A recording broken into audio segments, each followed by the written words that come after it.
The Philippine economy is still growing, 5.4% in the first half, and inflation remains within target. But investors aren't buying it. PSE Index is down about 6% year to date, and the market has been stuck for over a decade. What will it take to restore confidence and bring capital back? For this discussion, we're joined by John Gatmaytan, the chairman and founder of Luna Securities. Hi, John. Thank you for being with us this Good morning, Mikey. Thank you. And good morning to your televiewers. Okay, so John, the PSE Index has been stuck. 5.4% growth in the second half.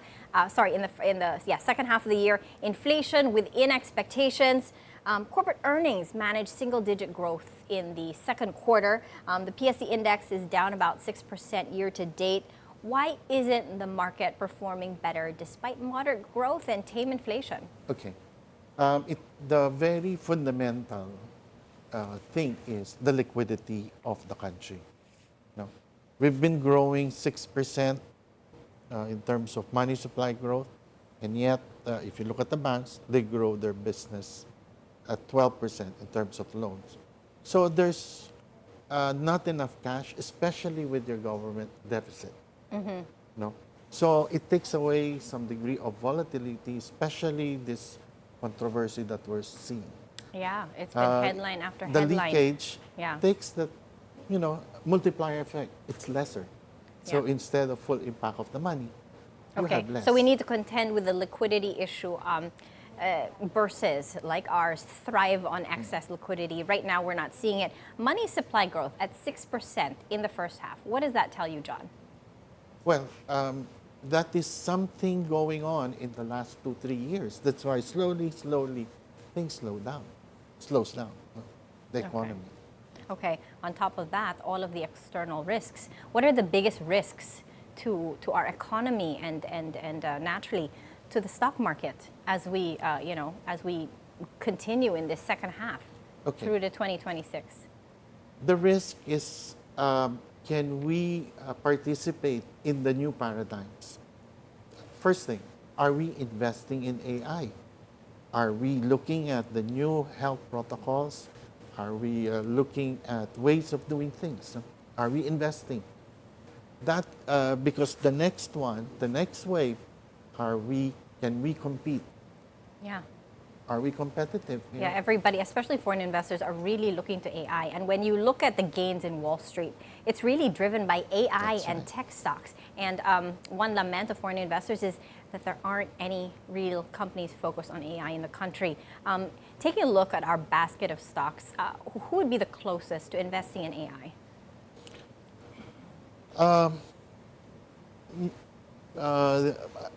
The telecoms are into it to some extent. Now the banks are investing. Given my experience seeing all the companies, there's a bit disconnect in terms of appreciation and the technology. Yeah. So it's expensive, but of course, it's a different orientation altogether. Okay. Looking ahead, do you expect corporate earnings to accelerate in the second half of the year, given lower inflation, cheaper gas and rice, lower policy rates, and perhaps higher capex spending from corporates? And seasonally, the second half is really a stronger period. Selectively. Why? Because if you look at the market, it's still composed of largely on the bank and the property. And the property is in not a slowdown, or I guess it's in a phase that it will take some time. But at the same time, banks and property are the very stocks that do well in a lower interest rate environment. We're in the middle of an easing cycle with the BSP. Expectations are for more rate cuts on the table. If you look at the banks, LDRs, or their loan to deposit ratio, is already at 90%. No? And at the same time, the reprieve from the reserve requirement from 19 now to 5 is there already. So how do you keep up lending more? You have to borrow, which will bring up costs. So John, the main gauge is at about 6,100 now. What's your realistic and optimistic target for the end of the year? Okay. If I look at it, I have to understand how the other markets will rate. U.S. is at the high. We cannot say we will we will follow, but we have to look at our counterparts in Asia. Are they more attractive than us? At this time, we're almost even. And given this political, situation or this problem, perennial problem, It's a perennial problem. Okay, John, you mentioned foreign investors. Do you think the PSE Index is still relevant to global investors, given that our performance for over a decade, we've been lagging? okay, the way like the BSP has managed, they've done very well, and I think us being included in the JP Morgan Currency Index, that's a good sign because The peso.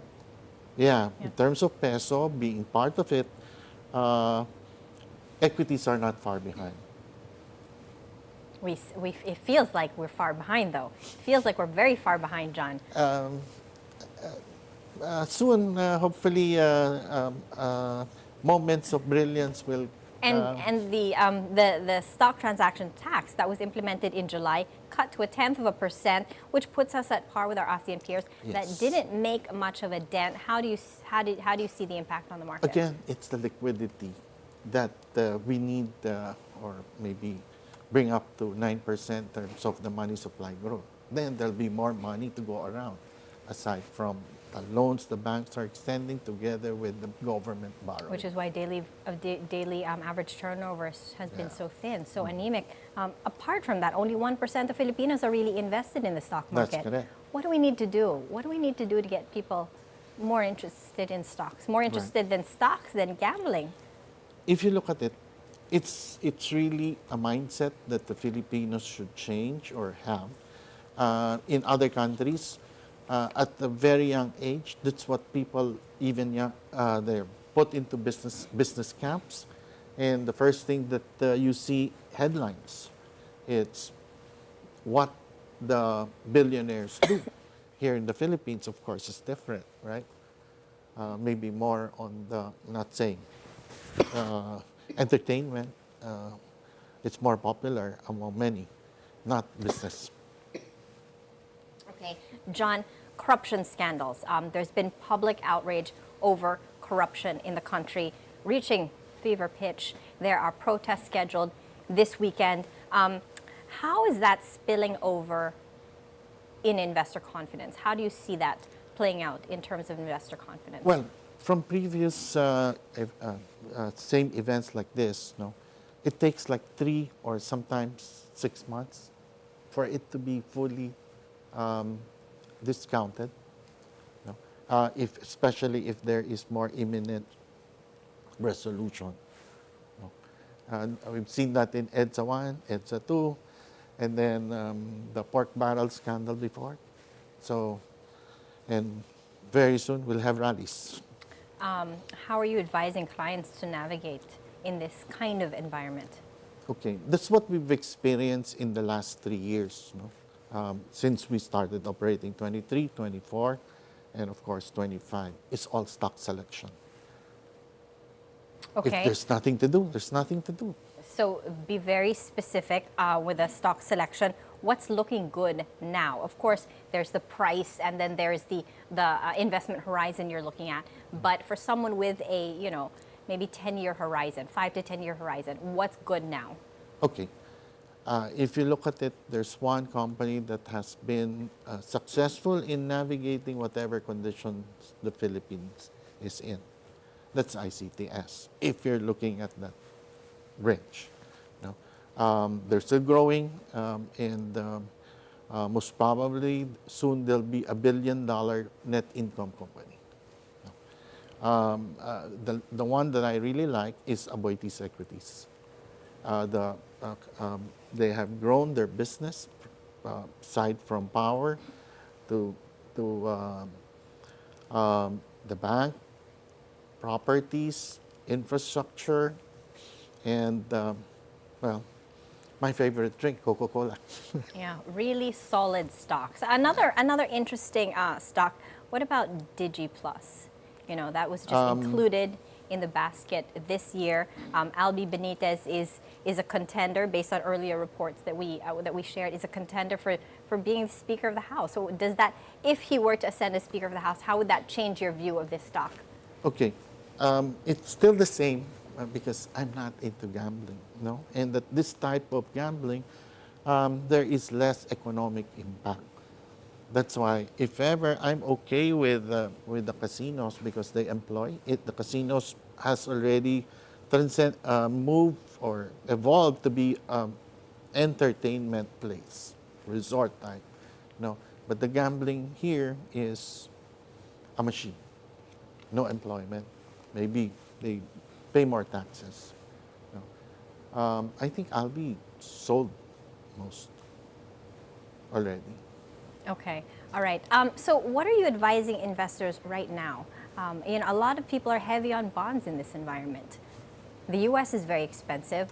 What do people do with their money at this junction? Okay, just keep an eye, no, be prepared because next year most probably global markets will be good with the recovery of the U.S. with the investments that they have started to flow in. No? Speaking of the U.S., tonight, this Wednesday their time, do you think the Federal Reserve is going to be cutting interest rates as expected? Yeah, the bet is 100%. Yeah. So how does that change the landscape here in the Philippines? There's going to be more liquidity. Then interest rates there are going to go down. We can bring down rates. ours. Okay. How does that change the playing field? Okay. When you bring down rates, of course, with the U.S., you move parallel, and then there is no sort of spike in your foreign exchange, because if that's normally the movement. So with that, definitely all over the world will follow the U.S. and more liquidity will start coming out. Mm-hmm. How much of a negative overhang are the corruption headlines that we've been seeing as of late? It's been headline after corruption. How much of a negative overhang is this on the market for foreign investors and for local investors, John? Not many have been looking at this debt. When Noy Noy left in 2016, our debt was only 6.5 trillion to 7 trillion, thereabouts. But the previous administration doubled it. And now, from double, it's maybe 50% more. But it's something that we cannot afford. No, 30% of, assuming that's what they're saying, 30% is being stolen. Yeah. So that's 2.1 trillion. And that's our deficit, or more than our deficit. Therefore, hindi kailangan mang-utang. The Philippines should not be borrowing money. No? Just be plugging our leakages. Okay, John, as a market leader, what concrete steps would you like to see the government taking? They've formed an independent body to probe all of the anomalies. What would you like to see out of that body? Well, not only from this flood control anomaly. You know, if you look back, was there accountability in what they have done during the COVID? How can you accumulate 6.5 trillion in debt? Was there accountability? That was promised when that emergency fund was put together or was passed. Right? Yeah, well, everybody's all riled up to protest this weekend. Will you be joining one? I'll see you there. Okay. All right. Okay. That's another one after several rallies we've attended. Okay. Well, yeah, we're looking to see accountability. What else would you want to see? Of course, you want to see them jailed and the money recouped. What are your thoughts? What does the market need to help, restore confidence? Well, what do you think will be action? What action will be acceptable from many? Yeah? Put them to jail, hang them. Well, we're looking for some form of accountability. Probably jail and recouping assets. Definitely recouping assets. All right. Thank you so much, John Gatmaytan, the chairman and co-founder of Luna Securities. Thank you, Mikey.